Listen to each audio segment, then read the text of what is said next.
视角看韩国美食节目，各种意想不到的烹饪手法，看完眉头一皱又一皱。我是韩国电台记者，今天我们又来到全罗道的福安郡，继续寻找舌尖上的寒酸。在福安郡的梯田脚下，勤劳的村民们正在采摘了一种十分常见的美食，而孩子们也在水坑中捉着一种非常狡猾的生物，那就是泥鳅呀。李大哥和孩子们把一起捕捉到的泥鳅清洗干净，洗干净的泥鳅不需要任何调味，直接放在大葱段里面，再放到火上熏烤。放在葱段里就相当于给泥鳅放进了烤箱中，加速了泥鳅的成熟。这是福安郡村民们经过一代又一代的实践传下来的智慧。烤熟的泥鳅只有些许的土味，却完全没有了腥味。说完大哥的小零食，我们切回大婶这边。大婶正在地里采摘着雪里红，雪里红也叫雪里红、荠菜缨子，它是十字花科云台属1年生的草本植物，常被用来制作咸菜，不仅含有相对丰富的膳食纤维，也是一种高蛋白质蔬菜，同时是钙和铁的良好来源，对预防缺铁性贫血有重要的意义。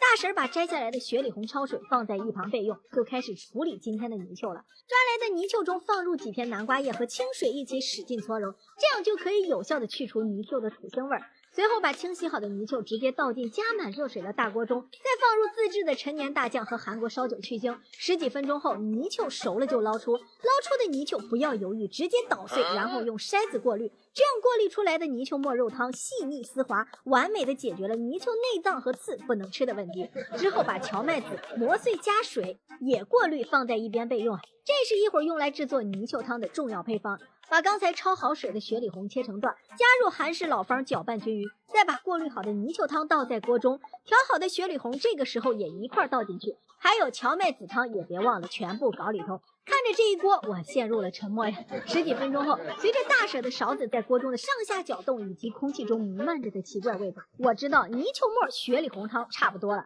看着这一碗汤，我陷入了沉默呀。我明明知道里面有许许多多的泥鳅，但是却一直都看不见，就像生活中明明已经很努力了，却什么也捞不着。感慨了一会儿，大婶的操作又把我拉回现实。只见大婶把洋葱切碎打底，然后在上面放上煮熟的雪里红。没想到这道菜里居然有完整的泥鳅，确实是惊喜了。大婶把泥鳅倒在雪里红上，再放点土豆，最后放上韩式老方，上锅再一炖，就成了当地居民的滋补神汤——韩式泥鳅辣汤。剩下来的泥鳅，大婶也没有浪费，依旧是把泥鳅研磨成泥，然后在里面加入辣椒碎，用勺子团成小团，就可以放在锅上煎制。几分钟后，一道美味的泥鳅煎饼就做好了，味道也是十分的马西骚呀。今天这期怎么说呢？味道不好说，但是大婶们给我的惊喜那是一个又一个，也算是小刀割屁股，让我开了眼呀。好了，今天的视频就到这里了，喜欢我视频的小伙伴记得点赞收藏，你们的喜欢就是我更新的最大动力。